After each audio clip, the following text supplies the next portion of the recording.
আসসালামু আলাইকুম। আশা করি সবাই ভালো আছেন। আলহামদুলিল্লাহ আমরা সবাই ভালো আছি। আজকে আমার বোনের কিছু কাজকাম সাইরা দিয়ে আমি বাড়িতে চলে যাব ইনশাল্লাহ।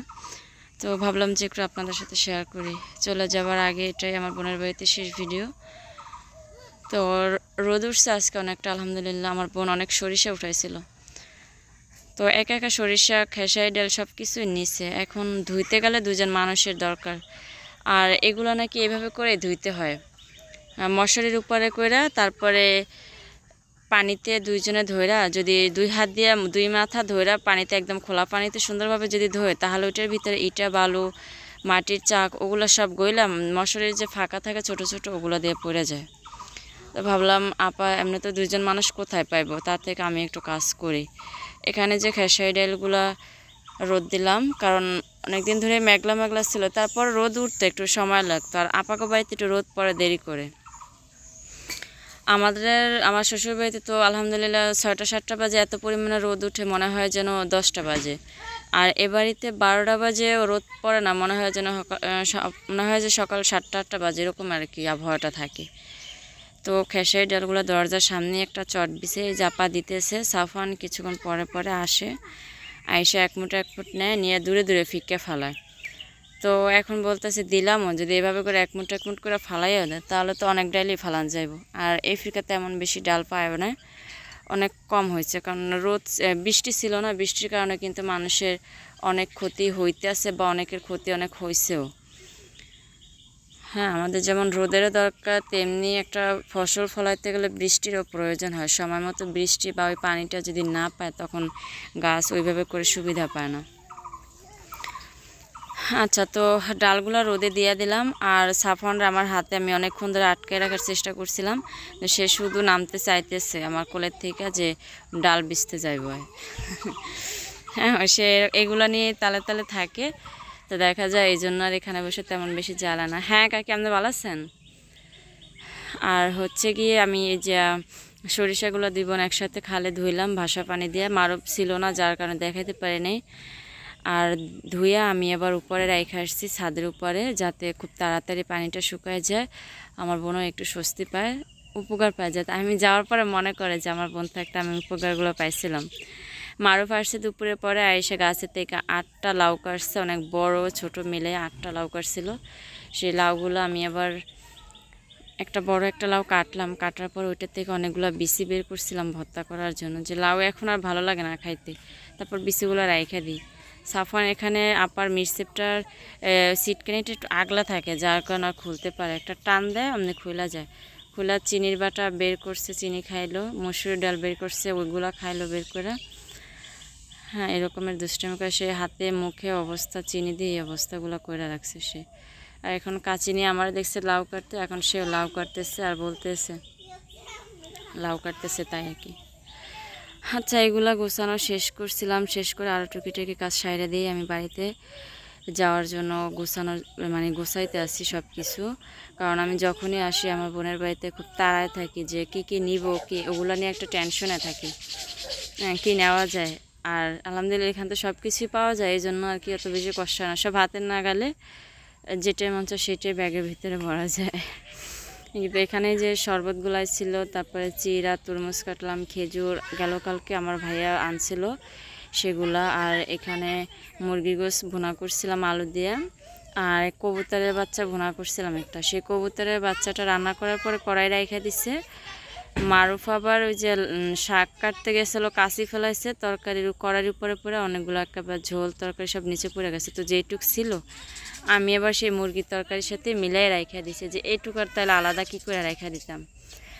আর এই যে পোলাও রান্না করছে একদম ঝরঝরা করে, দেশি চালের পোলাও, তো যার কারণে এরকমের দেখা যাইতেছে।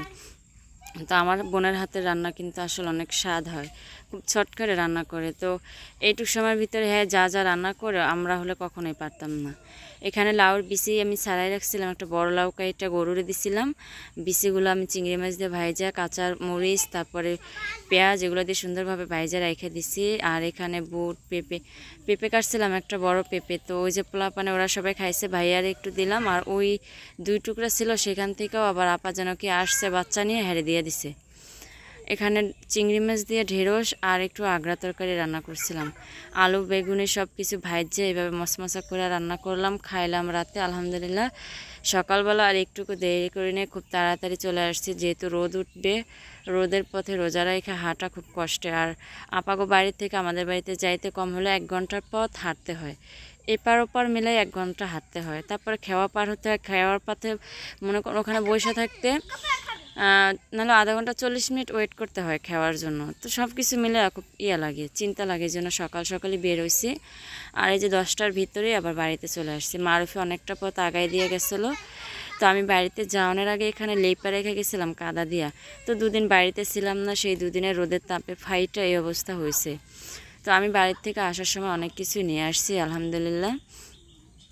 5 কেজি দুধ নিয়ে আসছি আপার ভাসুরের থেকে। তো 5 কেজি দুধ আমি আনছি কিনা।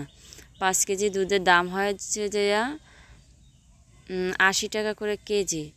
তো 400 টাকা দাম হয়। তারপরে আমার আপার ভাসুরে মানে আমার বেয়াই আবার 1 কেজি দুধ বেশি দিছে। তো 1 কেজি দুধ বেশি দিছে বলতেছে শারমিন এটা তুমি বাড়িতে যাইয়া খাইও। হ্যাঁ, যেহেতু আমাদের গরুর দুধ হইতে আছে এভাবে সবারই দিচ্ছে। তো আমি 5 কেজি দুধ কিনছি, আমার আর 1 কেজি দুধ বেশি দিছে, 6 কেজি। তো আমি 5 কেজি নিয়ে আসছি, আর 1 কেজি দুধ আবার বেশি দিছে, ওইটা আমার বোনের দিতে চাইছিলাম যে এটা আপনি রাইখা দেন। তো সে রাখবে না, বলতেছে আমরা তো এখান থেকে আধা কেজি করে রোজ করি প্রতিদিন, তাহলে তোর 1 কেজি তোরা বেশি দিচ্ছে, ওটা তুই লিয়ে যা। তো জোরাজুরি করে আমারে দিয়ে দিছে। হ্যাঁ, আর অনেকগুলো শাকসবজি আনলাম, মাছ আনলাম। আমার দুলাভাই যে মাছ আনছিল সেই মাছগুলো আমি আপনার সুন্দরভাবে দেখাইতে পারি নাই, কারণ হচ্ছে এইটা যে আমার বোন সব কিছু আগেই গুছাই ফেলাইছিল সেই জন্য।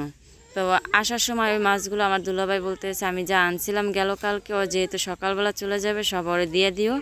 ওর ঘরে তো আর বাজার করার মানুষ নেই যে কেউ বাজার করে দেবে, আমরা আবার পরে যখন লাগবে তখন আনতে পারবো। হ্যাঁ, আর হ্যাগো ফ্রিজে এমনি তো মাছ ছিল, এই জন্য ভাইয়া বলছে আমার বাজারগুলো ওরে দিয়ে দাও, ও যায় কদিন খাইবো আনে। আর সালমানের জন্য কিছু মাছ রাইখা দিব আনে, কারণ 2 দিন পরে সালমান এমনিতেও চলে আসবে, ঈদের ছুটি পাবে সেজন্য আর কি। তো পারবিনা আবার এই যে গুঁড়া চিংড়ি মাছটা সেটা দিয়ে দিয়েছে। গুঁড়া চিংড়ি মাছটা ভাইয়া আনছিল, যেহেতু লাউ হয়ে গেছে, তারপরে বেগুন মিষ্টি কুমড়া সব কিছু গাছে হয়, তো ওগুলো দিয়ে আর কি চিংড়ি মাছ দিয়ে সেটাও আপা দিয়ে দিছে। লাউ দিছে, নারিকেল দিছে, মিষ্টি আলু দিছে, কিছু আগড়া দিছে, লতি টোকাই দিছে। মারুফে আসলে ছেলেটা না খুবই লক্ষ্মী, মেয়েদের মতো কি সুন্দর করে গোছায় কাজ করে, দেখলে আপনাদেরও মন ভরে যাবে।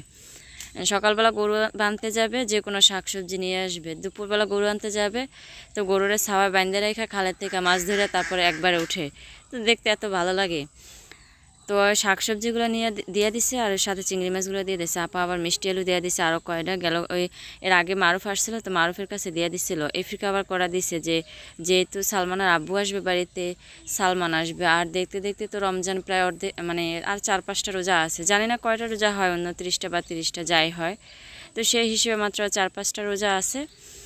তো দেখা যায় আর কদিন পর তাই সেভাবে সবাই আসলে একসাথে খাইতে পারবি। তো সাফওয়ানের এত পরিমাণ ঠান্ডা কাশি ছিল, ভাইয়া আমি যাওয়ার পরেই একটা তুলসী গাছের পাতার বড় একটা ঠাল ভাঙ্গিয়ে এনে দিছে, ওগুলো আমি ছড়াইয়া সুন্দরভাবে আজকে প্রায় 1 সপ্তাহ ধরে খাওয়াইতেছে ওরে। 1 সপ্তাহ না হলে 5-6 দিন তো হবে। তারপরে আবার 2 বেলা 3 বেলা করে খাওয়াইছি। হ্যাঁ, তো এখন হচ্ছে কি আমি বাড়িতে যেগুলো ছিল ওগুলো নিয়ে আসছি, আসার পরে সব ফ্রিজে গুছায় গাছায় রাখলাম। সাফওয়ান ঘুমাইছে, ভাবলাম এই ফাঁকে একটু একটু করে কাজ করি। তো আলহামদুলিল্লাহ ওইখানে মানুষ বেশি, খুব জ্বালায় বলতে কি একটুকু ঘুমা না, সারাদিন শুধু খেলাধুলা থাকে, আর একটার পর একটা খাওয়ান পায়, তো যার কারণে ওর বেশি কষ্ট হয় না। এই আপা কিছুক্ষণ পর মিষ্টি আলু সিদ্ধ করে দেয়, একটা ডিম সিদ্ধ করে দেয়, পরে বুটমুড়ি থাকে ওগুলো একটু হাতে দেয়। ভাইয়া যখন কাজের থেকে আসে বাসায়, তখন একটা না একটা ওদের জন্য নিয়ে আসে, কেক আনে, রুটি আনে বা বিস্কুট আনে। আবার আপা চিপস ভাইজা দেয়। আপার ওই বড় জালে বা ছোটো জালের ঘরে ছোট ছোট বাচ্চা আছে, হ্যাঁ গো হাতে কিছু দিলে অগো হাতেও দেয়। তো সব কিছু মিলে সারাদিন খাবারের উপরেই থাকে, এটা ওইটা খায়। আর বাচ্চারা বেশি ওইখানে, ওর সময়টা ভালো যায় আলহামদুলিল্লাহ। যা হাতে দিত খাইতো মাশাল্লাহ দিলে, তো এই জন্য আর বেশি জ্বালাইতো না, সারাদিন খেলতো। আর মানুষের ওই গট গট শব্দে আরও ঘুমাইতো না। আসার পরে সে ঘুমাইছে প্রায় 2 ঘন্টার মতো হয়েছে। তা আমি ভাবছিলাম যে উঠে তো যাবে, তো আমি একটা একটা করে রান্নাটা দেখি কতটুকু করতে পারি।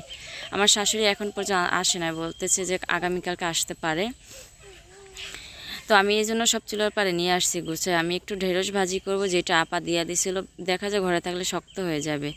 আর আমার ফ্রিজে আগের একটু মাছ ছিল, অনেক দিন থাকলে আবার এটার থেকে একটা শুটকি শুটকি গন্ধ আসে। এই জন্য ভাবতেছি খুব তাড়াতাড়ি উঠে আগে খাইয়া ফেলে। আর যেগুলো আমি তাজা মাছ আনছি ওগুলো আমরা সবাই একসাথে খাবো। আমার শাশুড়িও বাড়িতে আসুক, সালমানের আব্বু সালমানও আসবে, তখন একসাথে খাওয়া যাবে। তো এখানে একটা আলু ছিল, নষ্ট হয়ে যাইতেছিল, ভাবলাম আলুটা কাইটা মাছের ভিতরে দিয়ে দিই। আর একটার পর একটা গোছাই করতেছি। সাফওয়ানটা জালি ফ্যানটা ছাইড়া দিছিলাম, যার কারণে খুব ঠান্ডা পায়ে ঘুমাইতে আছে ঠান্ডা মাথায়। আলহামদুলিল্লাহ। একই তো ভাইয়া বাজার করছে, সেগুলো আমার জন্য সব দেয়া দিচ্ছে, ওগুলা নিয়েই আর যে কয়টা রোজা আছে সবগুলো পার করি। এর ভিতর আর বাজার করব না। আর আগেরও অনেকগুলো মাছ আছে, সেই মাছগুলোও খাইয়া ফেলাই, তারপর ফ্রিজ একবারে ধুয়ে তারপর আর কি যা করা নতুন করে বাজার করবে ইনশাল্লাহ। তো দোয়া করবেন আপনারা সবাই। দেখতে দেখতে কিন্তু রমজানগুলো সুন্দরভাবে পার করলাম। আর বাকি যে রমজানগুলো আছে 5টা 6টা যাই হয় বা 4টা, সেই রমজানগুলো যেন আমরা সহি সালামতে সুন্দরভাবে 5 ওয়াক্ত নামাজের সাথে আদায় করতে পারি। আল্লাহ যেন আমাদের সেই তৌফিক দেয়। আর আমরাও আপনাদের জন্য দোয়া করি, আল্লাহ যারে যেভাবেই রাখুক না কেন, আল্লাহ যেন অন্তত শান্তিতে রাখে, বিপদ আপদ মুক্ত রাখুক, আর আল্লাহ যেন তার হেফাজতেই রাখে আর কি। তো আমি একটা নারিকেল ভাঙলাম, নারিকেলটা হচ্ছে একদমই নরম, অতটা বেশি শক্ত হয় নাই। তো নারিকেলটা উঠাইয়া অর্ধেকটা পরিমাণে পুরো নারিকেলটাকে উঠাই, তারপর দেখি কতটুকু হয়। লাবণীকে ঘরে 2টা বাচ্চা আছে, তারপর মেহেদিরা আছে 2 ভাই, নূপুর ঝুমুর আছে, সবার হাতে একটু একটু দিয়ে বাকি যেটুকু থাকে আমি আর সাফওয়ান খায়া ফেলামো ইফতারির পরে। তো এখনই সব কিছু গুছাই রাখতেছি, এই কারণে যে সন্ধ্যাবেলা একটার পর একটা করতে গেলে সাফওয়ান তখন মানে সব কিছু আলঝাল যখন দেখে, অনেক কিছু বের করতে দেখে, তখন ও খুব জ্বালায়, বায়না করে একটু একটু নেওয়ার জন্য। তো সেই জন্য চাই ও দূরে থাকতেই আমি সবগুলা কাজ সারতে। তো ওই কাজের ফাঁকে ফাঁকে আবার দেখলেন পিছন দিয়ে আমার কিন্তু একদম ফাইটে যাইতেছে মাটিগুলা, ওগুলো আবার লিপতে হইব। তো ভাবলাম ওদিনকে আমি কাদা দিয়ে লিপছিলাম, এই ফিরকে মাটি দিয়ে লিপবো। শুকনো মাটি দিয়ে যদি লিপি তাহলে দেখতে সুন্দর লাগে, আর হচ্ছে ওই লিপটা অত বেশি ফাটবে না। আর এর আগে যেভাবে লিপছিলাম ওগুলো শুকায় গেছে, এমনভাবে ঝাড়ু দিলে সব মাটিগুলো পড়ে যায়। হ্যাঁ, তো রান্না করতেছি, এই পাশাপাশি সব ঘরে দিয়ে গুছায় নিতেছি, আনতেছি। মাটি টোকাইলাম ক্ষেতের ভিতরে হাজিতে করে, হাজির ভিতরে চাকগুলা ভাঙতেছি, তারপরে বালতির ভিতরে ভিজায় রাইখা দিব। আজকে যদি সময় হয় আসলে নামাজ পড়া তারপরে লিপবো, আর যদি না সময় হয় তাহলে আগামীকালকে সকালবেলা লিখবো। তো দেখা যায় অত বেশি আমার কাজের চাপ নাই, আমি যেটুকু করি সেটুকু আপনাদের সাথে শেয়ার করি, অতগুলো বাড়তি ঝামেলাও করি না, যার কারণে আপনাদের সাথে নতুন নতুন কোনো কিছু শেয়ারও করতে পারি না। হ্যাঁ, আপনাদের সাথে যেভাবে গুছাই করার চেষ্টা করি, আর আপনাদের সাথে যদি কথা নাও বলি তাহলে ওই সবসময় একইভাবে আমার সবসময় আমার সমান যায় আর কি। কাজের চাপ বলেন বা আপনাদের সাথে কথা বলার চাপ সবসময় সমানভাবে রাখার চেষ্টা করি। তো এখানে মাছটা ভুনা করছি আলু দিয়ে, একদমই ঝোল কম রাখছি যেহেতু একা মানুষ খাবো। আর ঢেঁড়সটা ভাজি করতে চুলার উপরে দিয়ে দিব। ভাতও এখনও হয় না, দুধ জাল দিলাম, দুধ জাল দিয়ে অনেকটা পরিমাণে রাইখা দিছি, সাফওয়ানের জন্য ফ্লাক্সে রাখলাম। আর এই যে মাটিগুলো এখন বালতির ভিতরে ভিজায় রাইখা দিই, এগুলো গইলা থাকলে তারপর লিপতে সুবিধা হবে আমার জন্য। তো এই আজকে হচ্ছে আমার কাজ কাম, রান্নার ফাঁকে ফাঁকে এগুলো করলাম। আর এখন আমার বোন আবার লতি পাঠাইছিল, সেই লতিগুলো কাটতে হবে। লতিগুলো আজকে যদি কাইটে রাখি, যেহেতু সাফওয়ান উঠে না তাহলে সমস্যা নাই, আজকেই কাটা যাবে ইনশাল্লাহ আর কি। তো মাটি এতে হবে না, আমার আরও মাটি টোকাইতে হবে। তো ভাবছি যে লতি টোকানোর আগে 1 বালতি মাটি যদি করতে পারি তাহলে বেশি ভালো হবে। হ্যাঁ, তো ঝাড়ু দিতে দিতে অর্ধেকটা মাটি ফালান গেছে। তো কী করবো, আর কিছুই করার নেই, বাড়িতে ছিলাম না যেহেতু।